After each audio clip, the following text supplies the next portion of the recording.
But I want to start with the top story. After this exhaustive 2-week manhunt, right? Hundreds of officers, drones. Of course, it came down to a dog doing it. Why? Because they do the dangerous stuff best.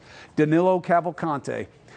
They found him this morning, sent in the dog named Yoda. Remember one of Yoda's famous quotes? Do or do not. There is no try. And this dog lived that truth, went in there, and the dog, you know, scratched him up a little bit, but who cares about this guy? He stabbed his girlfriend to death dozens of times in front of her kids. Bad guy, okay? He got away easy, if you're asking me.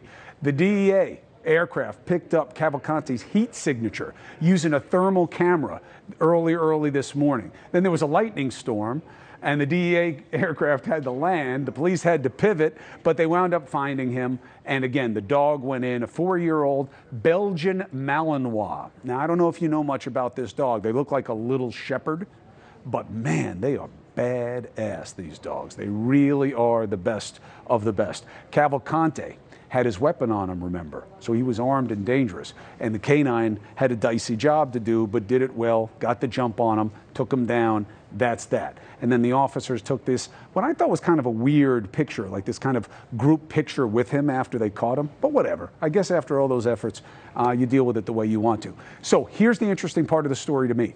Cavalcante gets brought into custody, right? They start talking to him. He starts talking back and confessing what his plans were going to be. And was he after something or someone? We have details of the conversation. U.S. Marshal Supervisory Deputy Robert Clark helped capture Cavalcante this morning, and he joins us now. Hey, there you are. Congratulations again, brother. Thank you for a job well done and keeping us safe. You're welcome. Thank you. Good to see you. So first of all, how impressive that the dog went in there even though he was armed and took him down. Yeah, I mean, these dogs are fearless. They're well trained. They're trained by some of the best federal agents in the country. And Yoda was actually trained or stationed in Detroit, Michigan with the BORTAC team that is in Michigan and travels up to Buffalo quite often. So we're learning quite a lot about that. That dog was a hero today. And we're just very grateful that he could have joined in the investigation. Is there anything behind the name other than someone's affection for Star Wars? I didn't ask that. I thought it was an interesting name. But I didn't learn the relevance. All right, so Marshal, let's talk about what mattered. I'm so surprised to hear that this guy got chatty after you caught him. And what did that mean to you? How did the interrogation go, and what was learned? So, Chris, what happened was he was taken to the state police barracks. Deputy marshals who were involved in the investigation, PA State Police investigators, as well as county investigators, went to interview him, and we didn't know what to expect. We took a Brazilian law enforcement interpreter, and we asked if he wanted to talk, and he did. And we wanted those holes in this future investigation filled. We wanted answers. So some of the things that he talked about was after he escaped, he didn't move very far. He stayed in the same area for the first 3 days. He was able to obtain watermelon on some farm. He drank stream water, and he would only hide in thick thickets where unless you stepped on him, nobody would find him. And as a matter of fact, he did say on 3 occasions, law enforcement officers did almost step on him. They were about 7 to 8 yards away from him. So we believe he was brutally honest. He described things such as hiding his fecal matter under leaves so that we couldn't detect him. He talked about that backpack that was in some of the pictures that you have seen.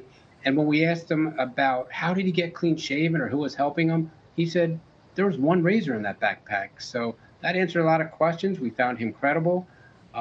He also said that he would conduct surveillance on places he wanted to go, such as breaks in the perimeter, such as the residence where he stole the car, and such as the residence where he stole the firearm.